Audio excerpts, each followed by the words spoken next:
Hey, my lovelies. T, the hair doctor. I'm getting ready to do a sew-in on one of my clients. She's going to use a closure.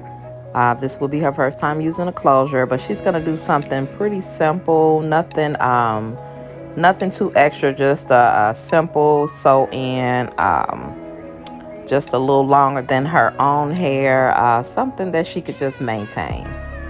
So I'm going to get ready to braid her down now. Just some straight back braids, kind of small because she does have a lot of hair. So you want to remember that if you have a client that has a lot of hair, always remember to make your braids pretty small. You don't want your sew-in to either be lumpy or sit up too high off of the head because the braids are too large. So make sure the braids are smaller. Take the time out to do that so you have a nice smooth sew-in.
Okay guys, so with the straight back technique, I will be doing the connecting the braids together, but always be careful when you are connecting the braids together like that and looping it.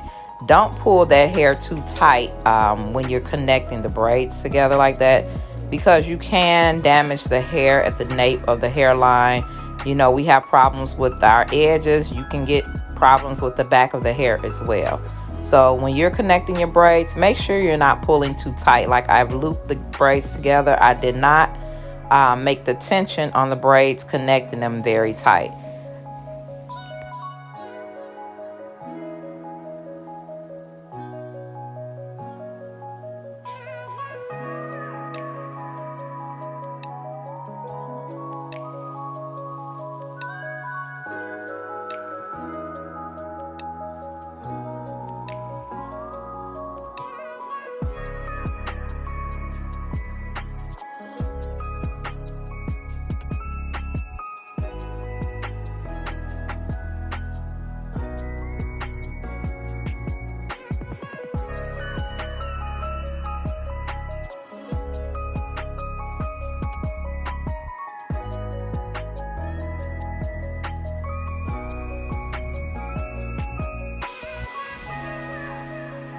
So I'm finished with the braids now. So I'm securing it by sewing the ends of the braids, you know, kind of tucking them in throughout the rest of the braids to lay it nice and flat.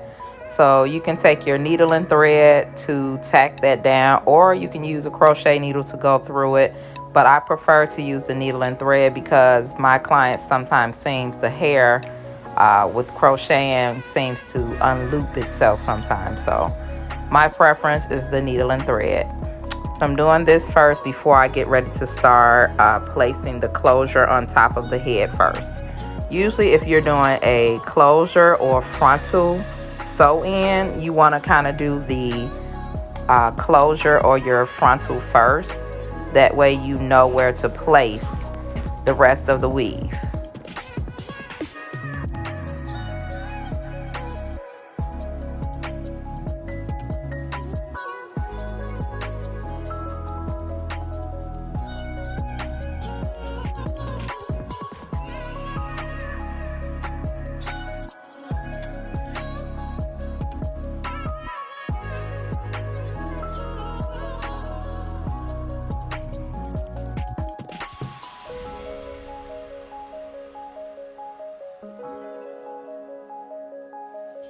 So I use my Got To Be Glue freeze spray just to lay her edges down really flat, so you won't have that little extra fuzz coming from underneath your closure. And I did not use a stocking cap or anything. You do not have, that is not something that you have to do. So I do not use that at all times unless the client actually asks for it. So I did not use that for my foundation of putting on the closure.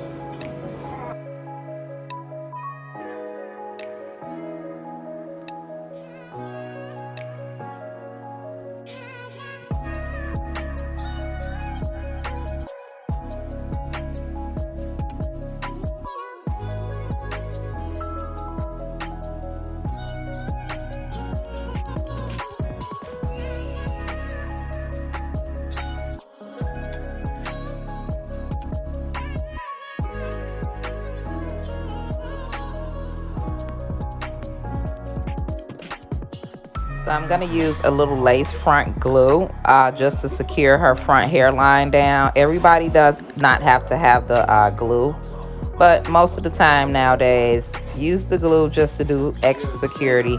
I'm going to do 3 layers of it. You want to let that first layer of glue dry first before you add a second layer. And then after the second layer is done, you want to add to a third layer. And once that's all dried up and the glue is clear, you don't want to have to see any white on the hairline, then you can proceed to do the laying the closure down.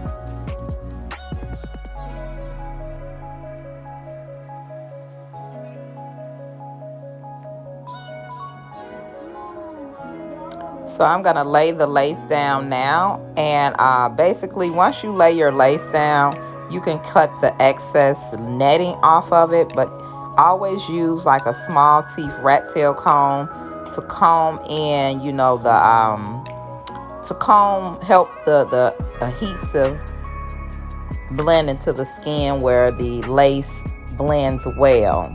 So use your comb like I'm doing in the video to kind of lay that down really good and smooth.